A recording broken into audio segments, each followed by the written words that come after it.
The Second World War unleashed destruction on a scale never seen before. Fire became a weapon as much as bullets or bombs, turning cities into infernos and ships into blazing wrecks. Soldiers faced flamethrowers, incendiary bombs, and exploding shells. Fire was everywhere.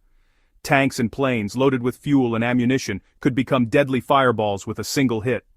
The threat of fire haunted everyone: pilots, sailors, infantry, and civilians alike.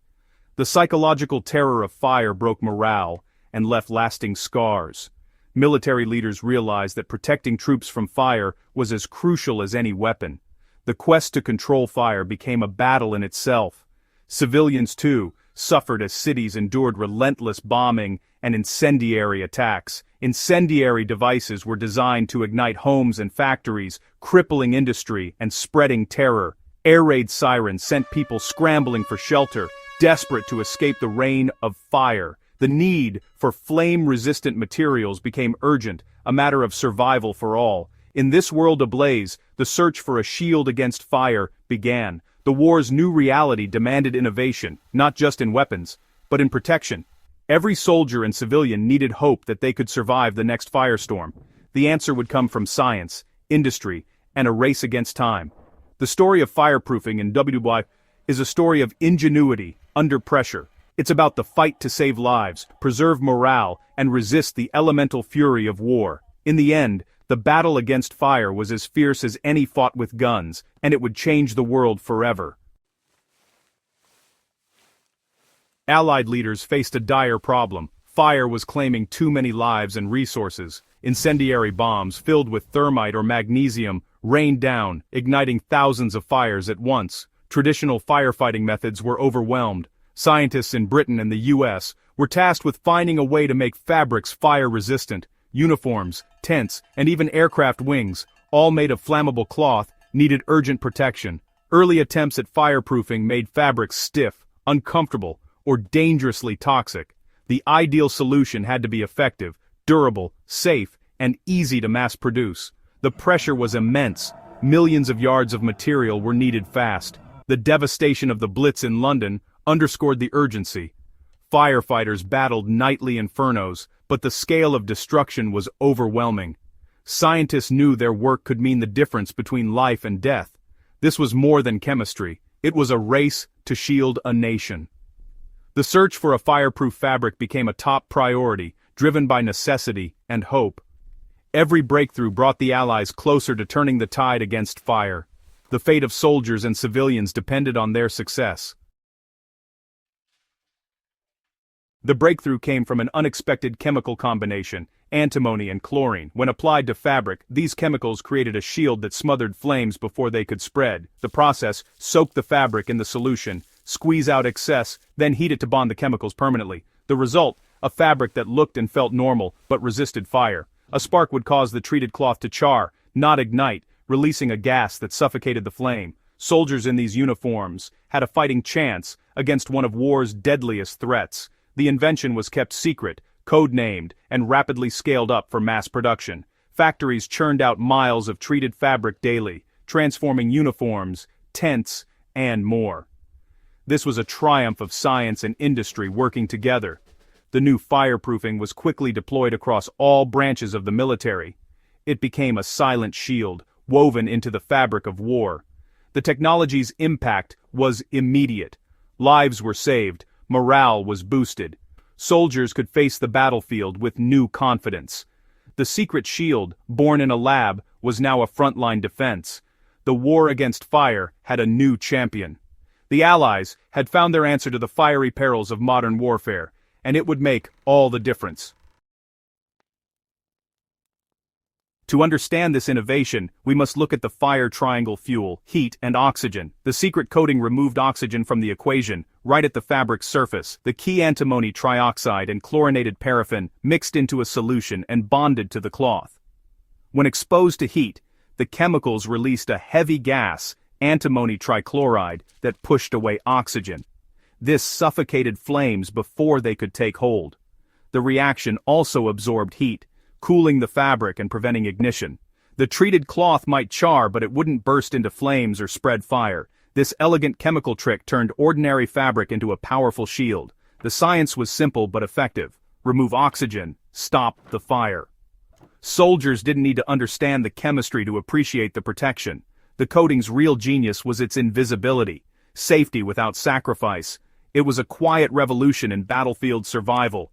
The fireproofing formula became a closely guarded, secret weapon.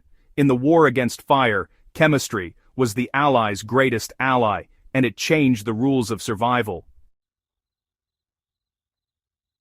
Fireproof uniforms became a vital line of defense for soldiers. A stray spark or incendiary could mean death, unless the uniform resisted flames. Treated battle dress gave soldiers precious seconds to escape burning vehicles or explosions. Survivors told stories of uniforms charring but not igniting, saving them from horrific burns. The technology extended to air crews, sailors, welders, and mechanics, anyone at risk from fire. Fire-resistant flight suits and naval gear became standard issue.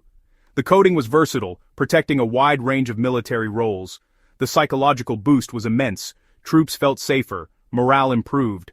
Soldiers trusted their uniforms to shield them from one of war's worst horrors. The science behind the fabric was invisible, but its impact was real.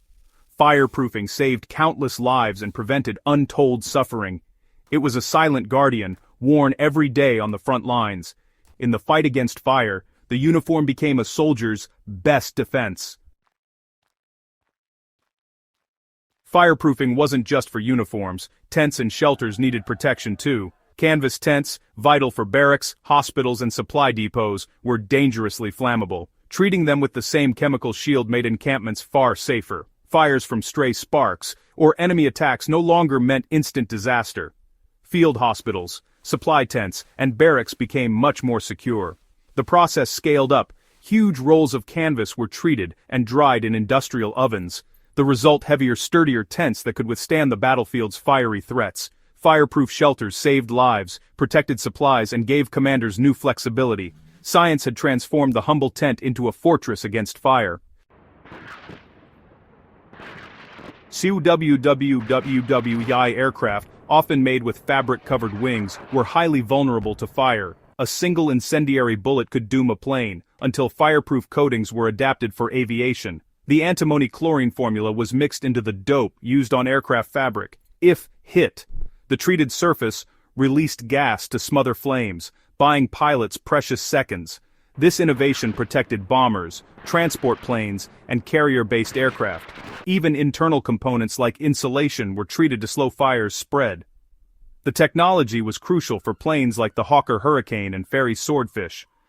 Fireproofing gave aircrews a fighting chance, saving lives in the sky. The same breakthrough that shielded soldiers on the ground now protected them in the air. Science had given wings a new kind of armor. The fireproof coating was not without drawbacks. Antimony is a heavy metal. Factory workers needed protection from toxic dust and fumes. The treatment sometimes weakened fabric, making uniforms less durable and heavier. Scaling up production required new facilities, trained workers, and a steady supply of rare materials. Logistics were daunting. Getting treated fabric to every front was a massive task. The program ran in secret, parallel to other war industries. The coating wasn't perfect. It prevented ignition, but couldn't stop charring or protect against extreme heat. Soldiers could still be badly burned in direct hits. Despite its limits, the technology saved lives and gave the Allies a crucial edge. It was a powerful tool, not a miracle cure. Every innovation came with risks and trade-offs, but in the fight for survival, it was a risk worth taking.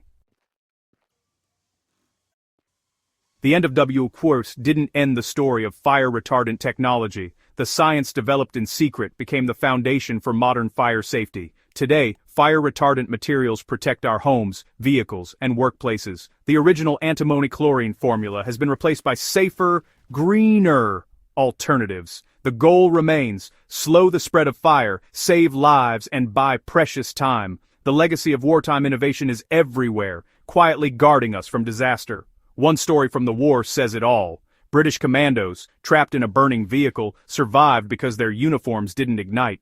They escaped with minor burns, their mission and lives saved by a hidden shield. The technology moved from battlefield secret to everyday safety. Firefighters, pilots, and workers now rely on advanced versions of this protection. The research begun under fire continues to evolve, making the world safer for all. The fight against fire is never over, but thanks to wartime ingenuity, we are better prepared. The invisible shield born in crisis endures as a testament to human resilience, and its legacy is measured in lives saved, then and now.